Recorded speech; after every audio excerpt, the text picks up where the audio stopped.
Hello everyone, welcome to पढ़ लिया। सो in the previous videos हमने कुछ और यहाँ पे हमारे लॉजिकल पजल के कुछ क्वेश्चंस देखे थे। अब कुछ जो हमारे रिमेनिंग पार्ट रह गया उसको भी हम लोग फटाफट से कवर कर लेते हैं। ये जो क्वेश्चन आपको बोर्ड पे दिख रहा है, ये क्वेश्चन आपके गेट 2020 में आपसे पूछा गया था। क्या क्वेश्चन है एक बार देखते हैं। There are multiple routes to reach from node 1 to node 2 as shown in the network। आपको बोला गया है, देखो आपकी दो नोड्स है, कौन कौन सी, एक है आपकी नोड 1 और दूसरी आपकी नोड 2। आपको बोला गया है यहाँ पे आपके पास मल्टीपल नोड्स है जिसके थ्रू आप नोड 1 से नोड 2 तक जा सकते हैं। ठीक है, आगे बोला गया है the cost of travel on an edge between two nodes is given in rupees. अब ये जो आपको ये नंबर्स दिख रहे हैं ना, ये बेसिकली क्या है, अगर मैं 1 से लेके ए तक जाऊंगी तो मुझे 200 रुपए देने पड़ेंगे, ए से सी तक जाऊंगी तो मुझे 100 रुपए देने पड़ेंगे। मतलब ये हमारी सारी क्या है, कॉस्ट ऑफ ट्रेवलिंग लिखी हुई है। आगे बोला गया है node A B C D E and F are toll booths. The toll price at toll booths marked as A and E is ₹200। मतलब यहाँ पे हमारे क्या है, यहाँ पर ए और ई की जो हमारी मार्किंग है, जैसे वो 200 रुपए है and is 100 rupees for the other toll booths. और बाकी सबके लिए क्या है, अगर देखो हम ए से होते हुए जाते हैं या फिर अगर हम ई से होते हुए जाते हैं तो हमें यहाँ पे 200 रुपए देने पड़ेंगे, बाकी सब पे हमें 100 रुपए देने पड़ेंगे। ठीक है, हमें क्या बताना है, which is the cheapest route. हमें यहाँ पे चीपेस्ट मतलब सबसे सस्ता रूट बताना है जिससे हम नोड 1 से कहाँ पे पहुंच जाएंगे, नोड 2 तक पहुंच जाएंगे। ठीक है, ऑप्शंस के अकॉर्डिंग चलता है। Option number A,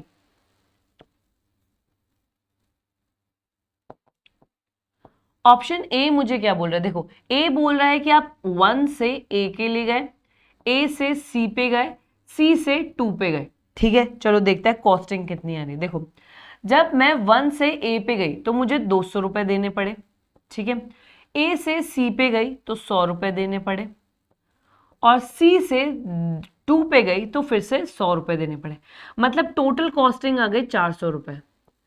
total costing कितनी आ गई, टोटल कॉस्टिंग आ गई 400 रुपए। ठीक है, ऑप्शन बी का देखते हैं। ऑप्शन बी में मैं क्या कर रही हूँ, ऑप्शन बी में मैं 1 से बी पे जा रही हूँ, बी से डायरेक्ट 2 पे जा रही हूँ। मतलब अगर मैं 1 से बी पे गई तो मुझे 300 रुपए देने पड़ रहे हैं और अगर मैं बी से 2 पे गई तो मुझे 200 रुपए देने पड़ रहे हैं। मतलब मुझे टोटल 500 रुपए देने पड़ रहे हैं और मुझे चीपेस्ट बताना था तो ये 500 रुपए वाला तो ए वाले से भी महंगा रहा। तो मतलब मेरा ऑप्शन नंबर बी तो मैं पहले ही एलिमिनेट कर देती हूँ। ठीक है, अब नेक्स्ट ऑप्शन नंबर सी की बात करते हैं।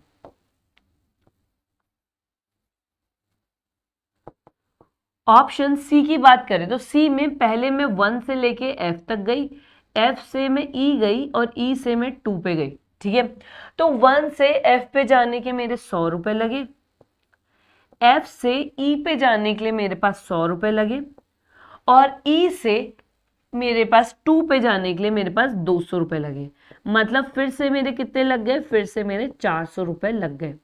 ठीक है, अब मेरा लास्ट ऑप्शन बचा ऑप्शन नंबर डी, तो ऑप्शन डी के लिए भी बात कर देते हैं।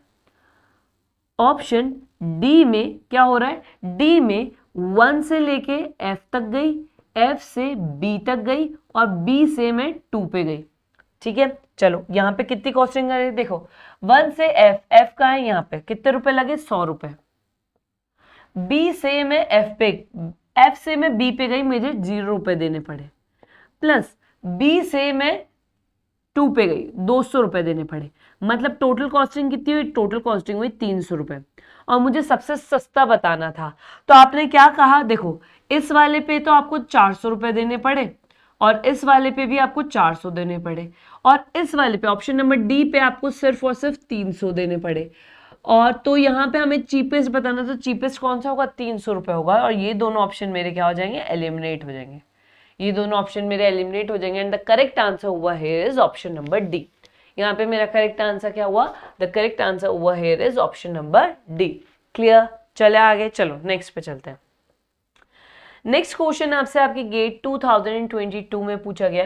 क्वेश्चन क्या बोल रहा है, in a class of 5 students P Q R S and T. हमारे पास बेसिकली 5 स्टूडेंट्स हैं और यहाँ पे लिखा हुआ है only one student know to have copied in the exam. मतलब यहाँ पे क्या है, only one student is known to have copy the exam, मतलब जिसने, इन पांचों में से सिर्फ एक स्टूडेंट ऐसा है जिसने कॉपी किया है। ठीक है, आगे बोला गया है the disciplinary committee has investigated the situation and recorded the statement from the student as given below.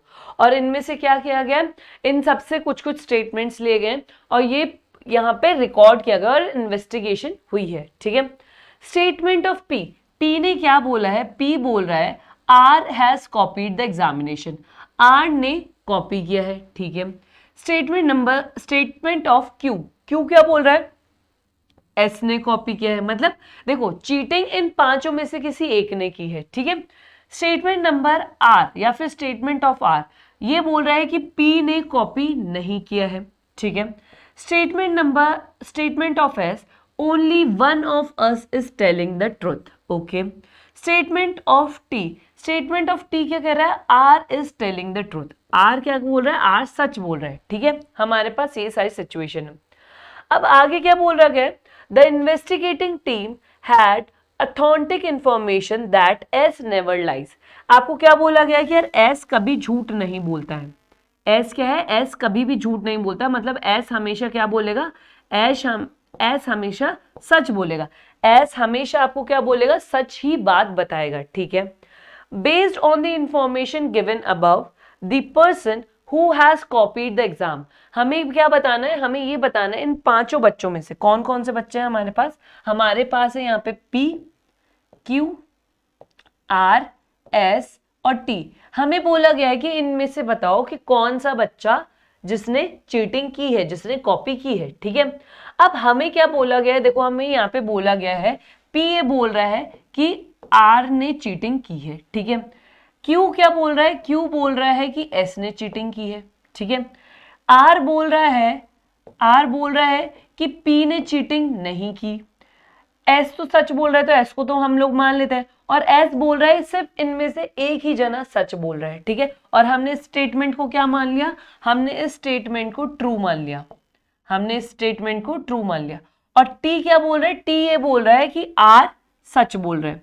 T क्या बोल रहा है, टी बोल रहा है आर सच बोल रहा है। अगर आर सच बोल रहा है मतलब जो आपका पी है इसने कॉपी नहीं की, पी जो है इसने कॉपी नहीं की है। ठीक है, अब अगर एस ही सच बोल रहा है तो मतलब बाकी सारे लोग क्या होने चाहिए, गलत होने चाहिए। अच्छा चलो मान लेते हैं केस वन में हम मान लेते हैं कि पी ने क्या किया है, पी ने कॉपी किया है। अगर पी ने कॉपी किया है तो इसका ये मतलब है पी जो बोल रहा है वो क्या है, वो झूठ है, वो लाए है। ठीक है, क्यू जो बोल रहा है, क्यू क्या बोल रहा है, क्यू बोल रहा है एस ने कॉपी किया, ये भी क्या है, झूठ है, लाए है।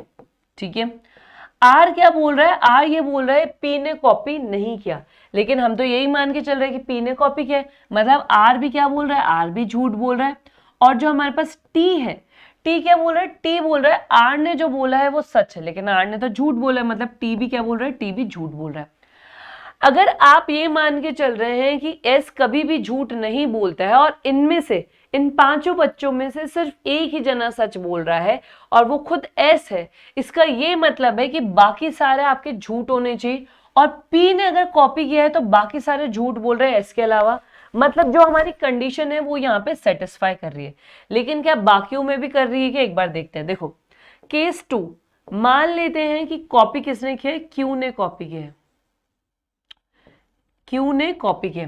अगर क्यू ने कॉपी किया है तो पी क्या बोल रहा है, पी बोल रहा है आर ने कॉपी किया है, मतलब पी झूठ बोल रहा है।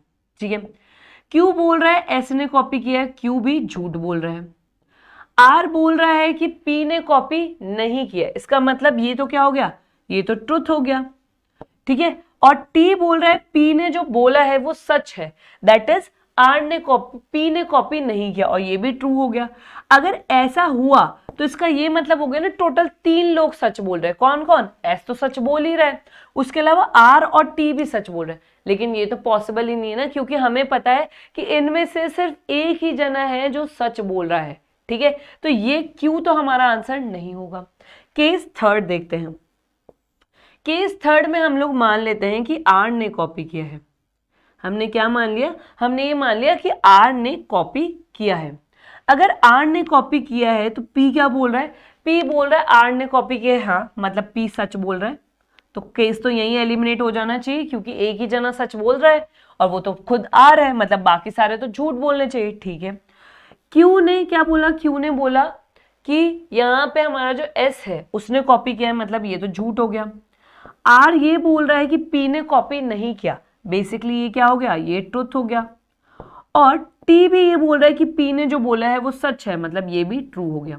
या ये तो हमें चाहिए ही नहीं ना, इतने सच तो हमें चाहिए ही नहीं, तो आर ने भी कॉपी नहीं किया। अब हम लोग यहाँ पे हमारा लास्ट केस देखते हैं, केस नंबर 4। मान लेते हैं कि टी ने कॉपी किया होगा, हम मान लेते हैं टी ने कॉपी किया होगा, तो पी बोल रहा है कि आर ने कॉपी किया है, मतलब ये तो क्या हो गया? ये झूठ हो गया। क्यू बोल रहा है एस ने कॉपी किया है, ये भी झूठ हो गया। आर बोल रहा है कि यार पी ने कॉपी नहीं किया, ये ट्रू हो गया, ट्रुथ हो गया। और टी बोल रहा है आर ने जो बोला है वो सच है, मतलब ये भी ट्रू हो गया क्योंकि पी ने तो कॉपी की ही नहीं है ना। मतलब यहां पे भी हमें एक से ज्यादा सच मिल रहे हैं, तो ये भी हमारा आंसर नहीं होगा। अब हमें बताना था कौन सा कि जिसने कॉपी की है और यहाँ पे एक ही जना सच बोल रहा है। अब अगर मैं ये मान लेती हूँ कि क्यू ने कॉपी की है, ठीक है, अगर क्यू ने कॉपी की है, देखो एस तो हमारे पास ऑप्शन ही नहीं है तो दिमाग तो लगाना ही नहीं है। क्यू ने कॉपी की है तो यहाँ पे हमारे पास 2 लोग सच बोल रहे हैं, जो कि नहीं हो सकता, और एक एस तो है ही, ठीक है।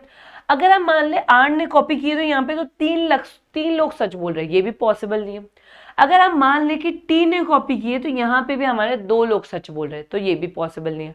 और अगर एस आपको ये बोल रहा है कि यार हम में से सिर्फ एक, ओनली वन ऑफ अस में एस भी इंक्लूडेड है, कि हम में से सिर्फ एक ही जना सच बोल रहा है, और ये टीम खुद, जो हमारी इन्वेस्टिगेशन टीम है, वो खुद बोल रही है कि एस कभी भी झूठ नहीं बोलता है, इसका मतलब ये सच हुआ, तो बाकी सारे झूठ बोलने चाहिए।